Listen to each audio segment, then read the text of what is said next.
সবাইকে সংবাদ এক নজরে স্বাগত। সাথে আছি আমি সোনিয়া ইসলাম।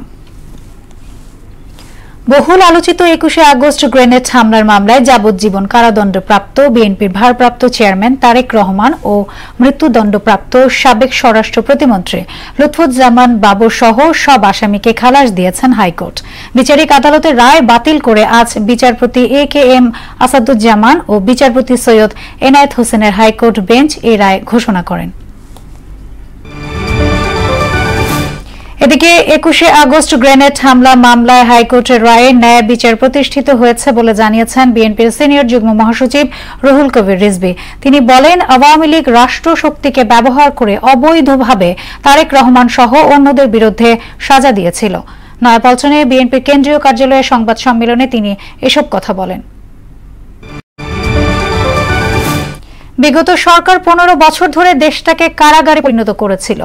হত্যা, গুম ও নির্যাতন চালিয়ে তারা দেশের মানুষের জীবনকে অতিষ্ঠ করে তুলেছিল বলে মন্তব্য করেছেন বাংলাদেশ জামায়াতে ইসলামীর আমির ডক্টর শফিকুর রহমান।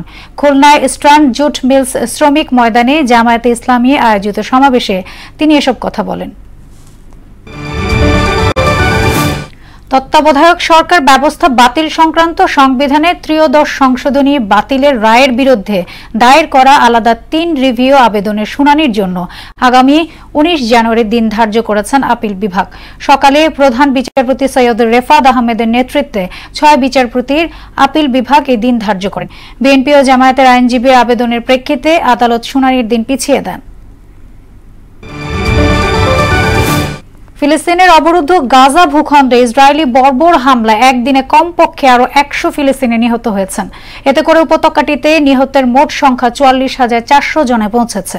এছাড়া গত বছর অক্টোবর থেকে চলা এই হামলায় আহত হয়েছেন আরও লক্ষাধিক ফিলিস্তিনি। এছাড়া ইসরায়েলি আগ্রাসনের ভয়ে পালিয়ে গেছেন 20 লাখের বেশি বাসিন্দা।